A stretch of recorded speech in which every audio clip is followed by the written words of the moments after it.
Yo, good day mga kuys, no? And this is your Kuys J Ram for the final chapter of our integral calculus.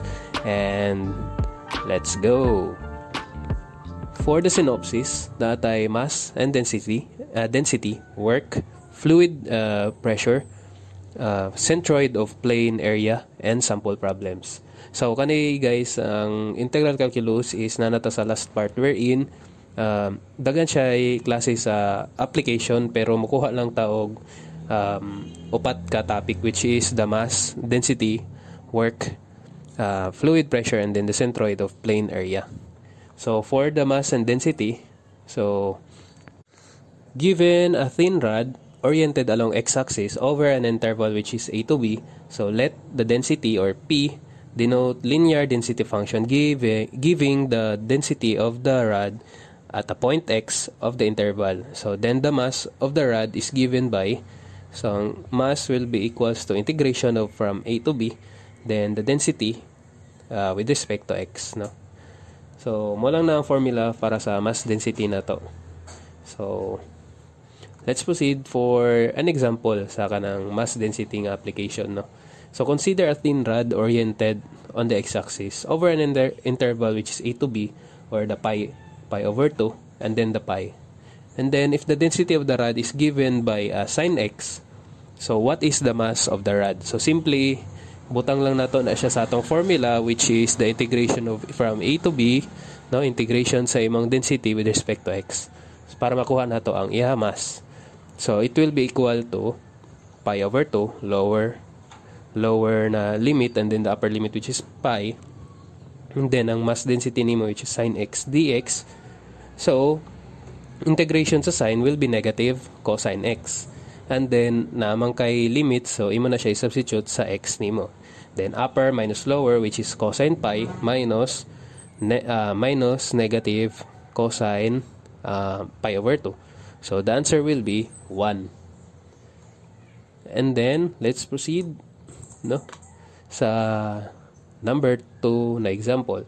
So let the density which is square root of x represent the radial density of the disk. So calculate the mass of the disk of a radius 4. So na siya isa ra ka bukang hiyagi hatag, no, na radius. So kana siya na radius will be your upper or lower limit. So kana is isa ra man, so matik na ang isa ka limit nimo is gikan sa 4. I mean gikan sa 0 rather. So from 0 to 4, then gamitan nato siya og katong ato formula. Formula will be 2 pi x times sa imuhang density. So kani siya na formula is from mass density formula of a circular object. So disk man, so circular object yun na. And then let the density be an integrable function representing the radial density of the disk with the radius r. So then the mass is given by this formula, which is mass is equals to 0 to r, then 2 pi x times the density. So matik lang dayon i-substitute, and then the 2 pi will become a constant, kay constant man gyud na since ipagawas nato na siya.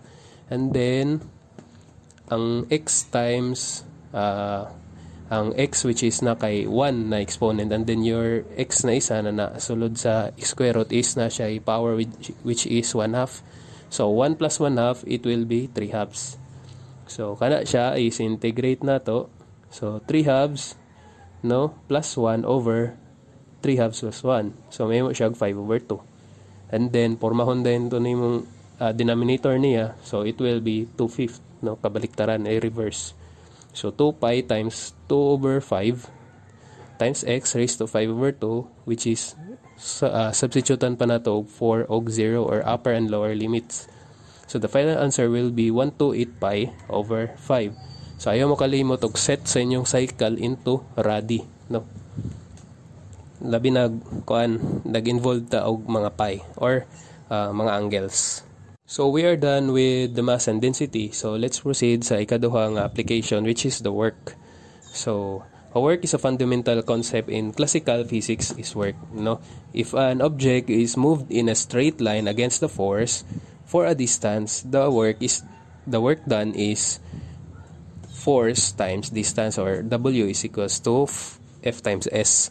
So in Hooke's law, the magnitude of the force is proportional to the distance of the spring has been stretched or compressed. So the force is equals to K times X, or the constant nato sa spring. So the constant of proportionality K depends on the spring. So constant na siya, no, ang K. Pero makuha naman na siya sa spring. So note that X represent here the change in length from its natural length. So syempre pag spring, 'di ba, mabinat siya or makompress or makompress, so ana siya. So example, how much work done is in lifting a 10-pound weight vertically a distance of 5 feet. So the force due to gravity on a 10-pound weight is 10 pounds at the surface of the area, and it does not change appreciably over 5 feet. So the work done is equals to force times distance. So 10 times 5. So the answer will be 50 foot-pounds. So number 2, suppose a K, or constant sa spring, which is 5 for a given spring that has a natural length of 0.1 meters. So suppose a force is applied that compress the spring to a length of 0.08. So what is the magnitude of the force? So if na kay puwersa, then gi-apply nimo sa spring, so na-compress daw, no, ang spring into 0.08. So mas dako ang 0.1 meters kaysa sa 0.08. Kay decimal na siya. So assuming that a constant K has appropriate dimensions, namely in kilogram per s squared. So the force is equal to 5 times, so ang difference sa length na na-outro, so 0.1 minus 0.08. So the answer will be 0.1 Newton. So naghatag naman siya og dimension, so ang Newton is also equal sa kilogram. So naghatag siya og dimension, unit sa iyahang spring, which is kilogram over s squared. So pag times nimo siya meter, no, so mahimo na siya og Newton. So Newton is equals to kgm over s squared. So alright, so let's proceed for the next slide. So how much work is done in compressing the spring in the previous example for its natural length to 0.08 meters. So for 0.08 meters to 0.05 meters, and then how much work is done to stretch the spring from 0.1 meters to 0.15 meters. So dire na dayon ma-apply nato ang katong mga limits, no. So we can approximate the work by dividing the distance that the spring is compressed into small subintervals. So then the force exerted by the spring is approximately constant over the subinterval. So the work required to compress the spring from xi, or from the initial na distance to the initial distance plus 1, or samtang magkadako or magkasunod-sunod ang iyahang condition, no? So it is approximately equal to 5 times x sub I minus 0.1. So the total work is approximately, no, natay summation dia, no, from n minus 1, no, initial nimo 0, and then imo function which is 5 times x sub I minus 0.1 delta x, or change in x. So ang ang function is 5 times x sub I minus 0.1.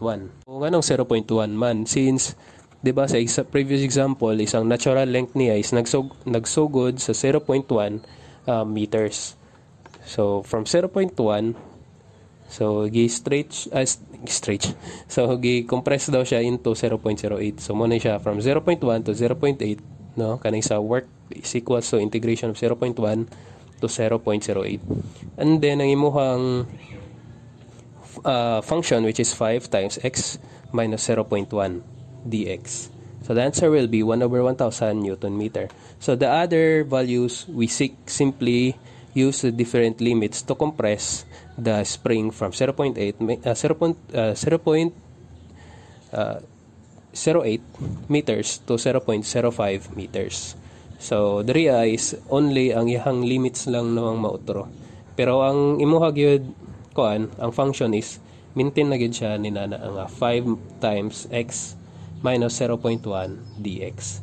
Since ang iyang kuan, ang iyang distance nag-change initially, no? Gikan sa 0.1.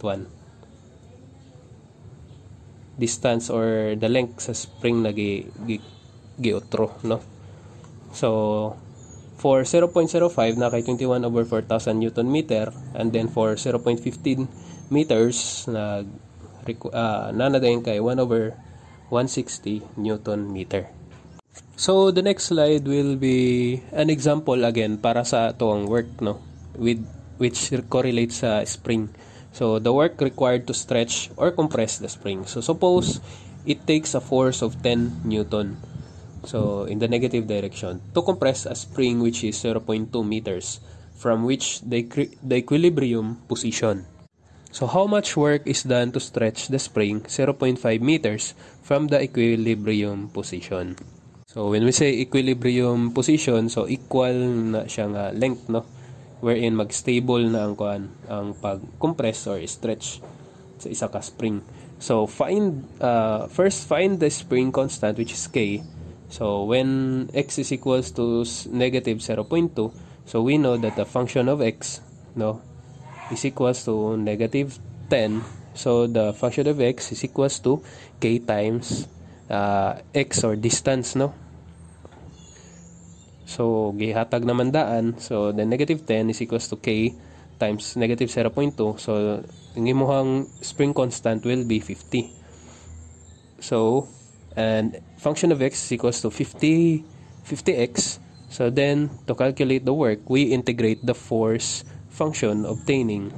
So once nakuha na nato si k, so ato na siya gamiton ang kaning k. So will be integration, di ba? So w is equals to function of x nato dx. So ang function of x dx nato is kx. So 50x dx. And then ang limits niya from 0 to 0.5. So the answer will be 6.25 ang imuhang work, no, na need to be done. So wala imuha work or so it will be Newton meter or wala man po gihatag, so pasagdan na pwede ko na siya Newton meter. So work is Newton meter, walang gimutang, no, since naghatag man day siya og mga units which is in meter and then Newton na force.